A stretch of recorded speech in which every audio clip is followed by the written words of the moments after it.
الحمد لله رب العالمين، والصلاة والسلام على أشرف الخلق أجمعين. أما بعد، ورد عن النبي صلى الله عليه وسلم أنه إذا هبت الريح أو اشتدت قال النبي صلى الله عليه وسلم: اللهم إني أسألك خيرها وخير ما فيها وخير ما أرسلت به، وأعوذ بك من شرها وشر ما فيها وشر ما أرسلت به. نرجع لدرسنا اليومي، ما يقوله المصلي حال رفع رأسه من الركوع وفي اعتداله. يقول حال رفع رأسه من الركوع: سمع الله لمن حمده إماما ومنفردا وجوبا لفعله صلى الله عليه وسلم. فعن أبي هريرة رضي الله عنه قال: ثم يقول سمع الله لمن حمده حين يرفع صلبه من الركوع، ثم يقول وهو قائم: ربنا ولك الحمد. فإن فات موضع سمع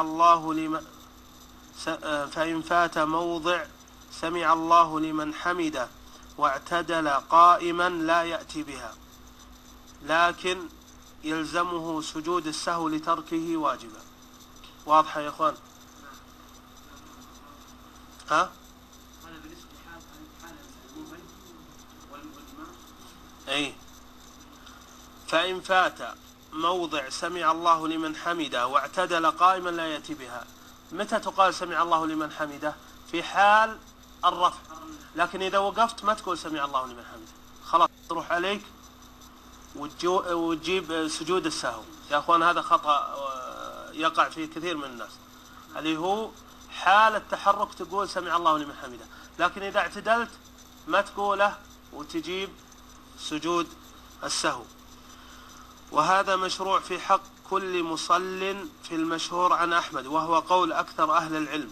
وسواء قال هذا الذكر أو قال ربنا ولك الحمد، أو قال ربنا لك الحمد بدون واو، أو قال اللهم ربنا ولك الحمد، أو قال اللهم ربنا لك الحمد بدون واو، فكل هذا ثبتت به السنة المطهرة. يعني الإنسان ينوع في صلاته، يقول ربنا ولك الحمد، ويقول ربنا لك الحمد بدون واو، واللهم ربنا لك الحمد، واللهم ربنا ولك الحمد. اي. الآن في حالة الرفع من الركوع لا يقول ربنا لك الحمد حينما يكون معتدلا، لما أثناء الرفع الآن. اي، في حالة التحرك. في حالة التحرك يقول. اي. فلم يقول أثناء التحرك لزمه أن يأتي بسجود السهو. اي، سمع الله لمن حمده، مو ربنا ولك الحمد. سمع الله لمن حمده. اي. طيب. ويسن المصلي بعد ذكر هذا ربنا ولك الحمد حمدا كثيرا طيبا مباركا فيه، ملء السماوات وملء الأرض وملء ما بينهما وملء ما شئت من شيء بعد، أهل الثناء والمجد أحق ما قال العبد وكلنا لك عبد، لا مانع لما أعطيت ولا معطي لما منعت ولا ينفع ذا الجد منك الجد.